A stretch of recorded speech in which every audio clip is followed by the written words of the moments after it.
And we are back. And this time we are talking about Triple H's favorite thing.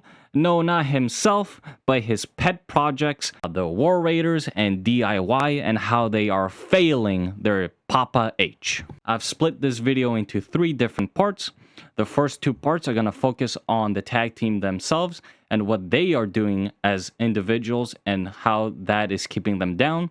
And then I'm going to talk about Triple H and how he is messing up these tag teams. So let's jump right into it. As always, this is my opinion. When it comes to the War Raiders, I have 4 issues with them, which I believe are keeping them from connecting with their crowd.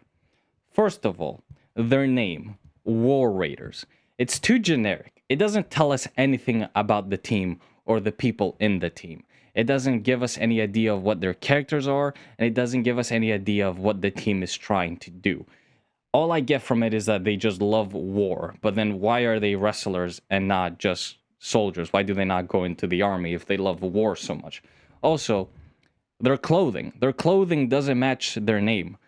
They come out looking like bikers. When I hear War Raiders, I'm thinking like some crazy cult, post-apocalyptic madmen, or like some soldiers. But they come out looking like bikers with biker vests and beards on. It's very confusing. Their name is too generic, and their clothing does not match what their gimmick is supposed to be. Also, focusing on gimmick, they have no gimmick. They have no character. All we know about them is that they are a tag team, but we don't know why they're a tag team, why are they in the WWE, and why do they want to be tag team champions. These are important questions that we need the answers to so we can get invested in this team. Another thing, this was brought up by Kofi Kingston when he was talking shit about them during their match on Raw a couple weeks back. Michael Cole was hyping them up as they always do, and one of the War Raiders, I don't know their names because they are so boring and they have no character, did that stupid flip that they always do. He jumps on the ropes and then he flips over and he hits the guys behind him. Michael Cole was like, "Oh my god, that is so impressive. They are so impressive in the ring." And then Kofi Kingston told the truth. Kofi Kingston was like, the only reason they are impressive in the ring is because they're fat. And he is 100% correct about that. They are out of shape and they are not interesting in the ring. The only reason Michael Cole says they are impressive in the ring is because they are fat. If they weren't fat and they were built like wrestlers, the stuff they do in the ring would be the most boring shit of all time. Because there's 20 billion wrestlers in the world right now doing flips and jumps. These guys are nothing special because they are doing the same thing that everybody else is doing. They are just fat when they do it. Moving on from the red brand to the blue brand, we got DIY. Now, DIY has similar issues to the War Raiders. Their gimmick is non-existent, their name is generic, but they have one slight difference. Where the War Raiders look like they raided the McDonald's before they got to work, DIY is actually in good shape. Now, you would believe that this is a benefit for them, but unfortunately, it's a negative because DIY is built like every other wrestler out there. DIY looks like the most generic indie wrestling team you would ever see in your life, and that is their issue. They are so generic and forgettable that there is no reason for the fans to get behind them. Why would the fans care for DIY when there's 20 other teams in the indies right now that look exactly like them and wrestle exactly like them? For DIY to finally become the face of the tag team division in SmackDown, they need a lot of help from creative. They need to be given a storyline that the fans can get behind, and they need to be given characters that the fans can root for. Until this happens, DIY and the War Raiders are going to be stuck in the same place that they are right now, going out to no reaction and having boring, lifeless matches that nobody is interested in. But enough talking about the wrestlers.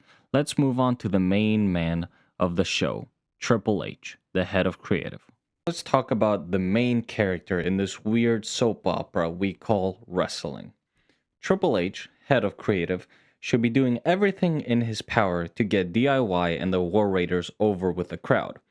But you would assume that he hates them because he's been doing everything he can to make sure they never get over with the crowd. Can you name me even one interesting storyline that the War Raiders or DIY had on the main roster? No, you cannot, because there hasn't been any. Can you name me a single memorable moment that these teams had on the main roster? No, because there haven't been any. These teams have been on the main roster forever now, and they haven't done anything their whole time here. That is where the main problem lies. Triple H is not giving anything to these two teams. He wants them to be the face of the company in the tag team division, and he wants these teams to carry the tag team division. But they can't do that if they're not given any material to work with. They can go out there and have match after match. They can be the greatest wrestlers of all time, but the fans will never get behind them if they don't have a character or an interesting storyline going for them. Triple H also needs to explain what these teams are and why they are here. We have never gotten answers to these three simple questions. Who are they? Why are they here? And why do they want to be tag team champions? All of those questions should have been answered before those teams even made it on TV. They should have been answered through promos and vignettes, but we still haven't gotten answers to those very simple questions because Triple H doesn't have those answers. If Triple H just did his job, these teams could easily be in a better position than they are right now.